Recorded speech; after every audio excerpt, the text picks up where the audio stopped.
नमस्कार। अगली इकाई प्रारंभ करते हैं 1857 का प्रथम स्वतंत्रता संग्राम। बलिदानी मंगल पांडे को याद करते हुए इस इकाई में हम आगे बढ़ते हैं। भारत का प्रथम संग्राम स्वतंत्रता संग्राम 1857 द्वारा मनोहर शर्मा, क्लास 10th। अंग्रेजी गवर्नर जनरल लॉर्ड कैनिंग के समय यह क्रांति होती है। इस महान क्रांति का आरंभ 10 मई 1857 को मेरठ से होता है। धीरे धीरे ये क्रांति कानपुर, बरेली, झांसी, दिल्ली, अवध आदि होती हुई देश के विभिन्न हिस्सों में फैली। शुरुआत इसकी सैनिक विद्रोह के रूप में जरूर ही, लेकिन बाद में यह क्रांति जन विद्रोह में बदल गई और इसी को हम भारत का प्रथम स्वतंत्रता संग्राम। यह विद्रोह अचानक नहीं भड़का और इसके पीछे अनेक आधारभूत कारण थे, राजनीतिक, आर्थिक, सामाजिक और धार्मिक। क्रमशः इन कारणों को हम समझते हैं। राजनीतिक कारण, सर्वाधिक महत्वपूर्ण कारण था राजनीतिक कारण। डलहौजी कुख्यात रहा है, जिसने भारतीय राजा महाराजाओं को नाराज किया, उनकी रियासतों का विलीनीकरण किया। उसमें सतारा, नागपुर, संबलपुर, झांसी, बरार आदि राज्यों को उन्होंने गोद निषेध या हड़प नीति के माध्यम से उनको अपने राज्य में मिला लिया। अन्य राज्यों में भी कई बहाने बना करके, कुशासन का बहाना बना करके हैदराबाद को, इसके अलावा अवध को, पंजाब को, सिंध को, इन राज्यों को भी अपने राज्य में शामिल किया। नाना साहब की पेंशन बंद कर दी। बहादुर शाह जफर का जगह जगह अपमान हुआ। कई कुलीन वर्गीय और सामंती वर्ग के लोगों के साथ भी इनका व्यवहार खराब था। इनके यहाँ काम करने वाले कर्मचारी भी इनसे नाराज थे, भेदभाव के कारण नाराज थे। दूसरा कारण था आर्थिक कारण, असंतोष का। अंग्रेजों को आए तकरीबन 150 साल हो गए थे। तब तक ये बात समझ में आ गई थी कि भारत जो है वो अंग्रेजों की नीति के कारण गरीब हो रहा है। और सबसे पहले प्रमुख क्रांतिकारी दादा भाई नौरोजी ने भारतीयों का ध्यान इस ओर आकर्षित किया कि हमारा भारत धीरे धीरे जो है गरीब हो रहा है, हमारे धन का निष्कासन अंग्रेज इंग्लैंड की तरफ हो रहा है। क्योंकि पहले अंग्रेज भारत से बना बनाया माल खरीद करके दुनिया के बाजारों में बेचते थे, लेकिन बाद में इन्होंने व्यापार की घुमा दिया। अब इंग्लैंड से बना हुआ माल ये भारत में बेचने लगे, क्योंकि इंग्लैंड में जब औद्योगिक क्रांति हो चुकी थी और वहाँ से बना करके माल वो भारत में बेचते थे। इससे भारत के उद्योगपति, मजदूर बेकार हो गए। हमारे कारीगरों को काम मिलना बंद हो गया और एक बेरोजगारी भारत के अंदर फैलने लगी। इसके अलावा लॉर्ड विलियम बेंटिंग ने और भी जन विरोधी काम किए। जो माफी और इनाम की भूमि थी वो भी छीन ली, जिससे और भी कई सामंत कमजोर हो गए। और अंग्रेजों द्वारा जो यहाँ बंदोबस्त और रैयतवारी व्यवस्था जो बनाई, वो भी हमारे देश में प्रतिकूल साबित हुई। तीसरे कारण की ओर बढ़ते हैं, धार्मिक कारण। ये बात 150 सालों के अंदर बिल्कुल पक्का हो गई थी कि अंग्रेज जो है भारत में ईसाईकरण को ज़्यादा बढ़ावा दे रही है।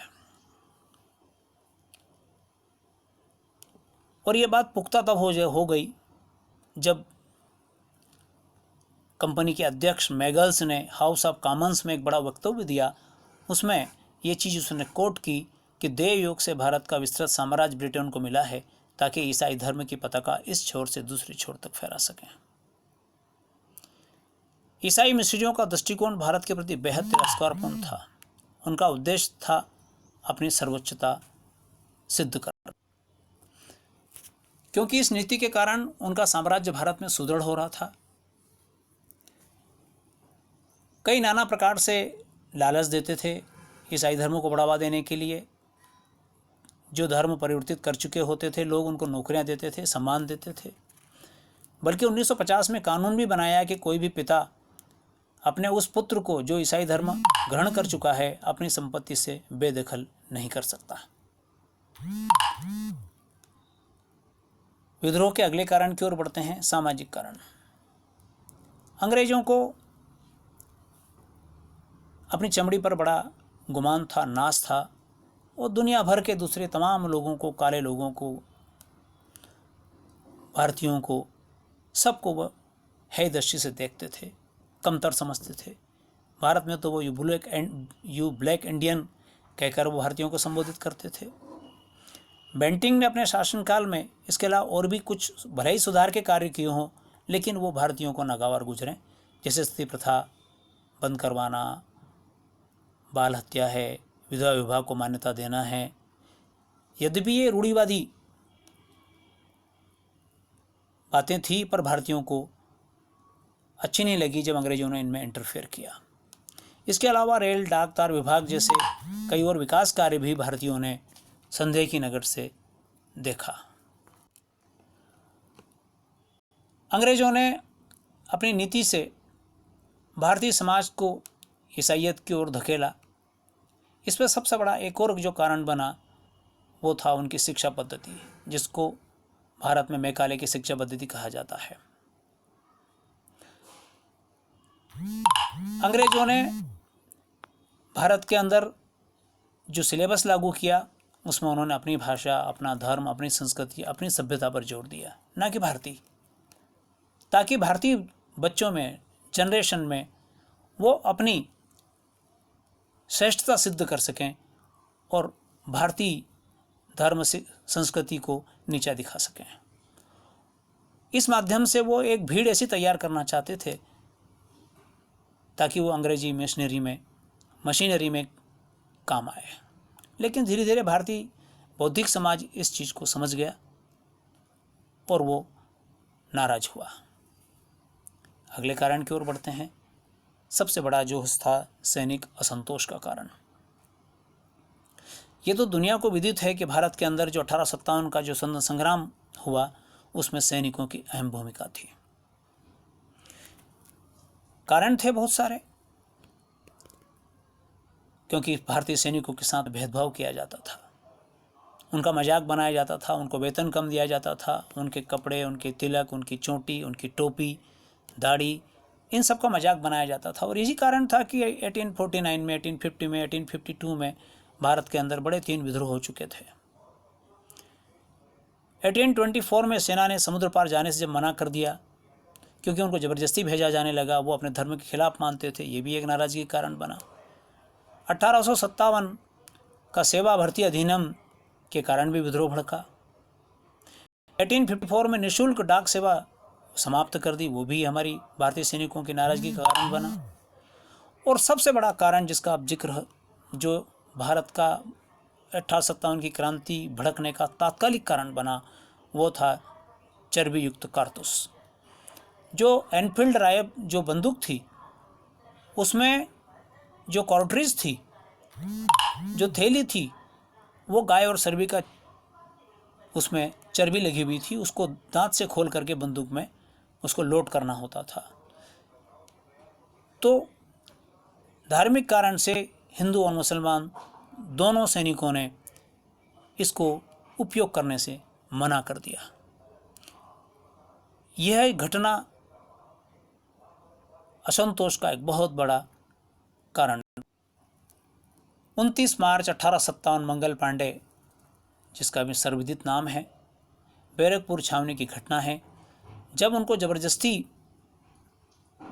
उस चर्बीयुक्त कारतूस का उपयोग करने के लिए कहा गया तो उन्होंने इनकार कर दिया। जब उनको प्रेशराइज किया जाने लगा तो वहीं उन्होंने अपने अधिकारियों पर बंदूक तान दी। इस घटना से पूरे भारत में सनसनी फैल गई। मंगल पांडे की उस बटालियन को भंग कर दिया गया, महीने भर में उनको फांसी पर लटका भी दिया गया।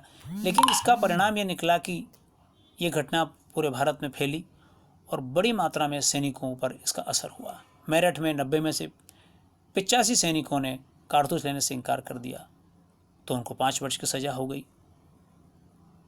इन घटनाओं के कारण भारतीय सैनिक अंग्रेजों के खिलाफ खुला विद्रोह के लिए तैयार हो गए और 10 मई को यह खुला विद्रोह आरंभ हो गया और यह भारत में फैलता चला गया। भारतीय सैनिकों ने खुलकर अधिकारियों के खिलाफ बंदूकें चलाई। इस विद्रोह का प्रसार हुआ और ये विद्रोह धीरे धीरे जो है मेरठ से फैलता गया और संपूर्ण देश में फैल गया। सैनिक मेरठ से चल कर के दिल्ली चले गए और 12 मई को दिल्ली पहुंचकर उन्होंने दिल्ली पर कब्जा कर लिया, अंग्रेजों को वहाँ से भगा दिया।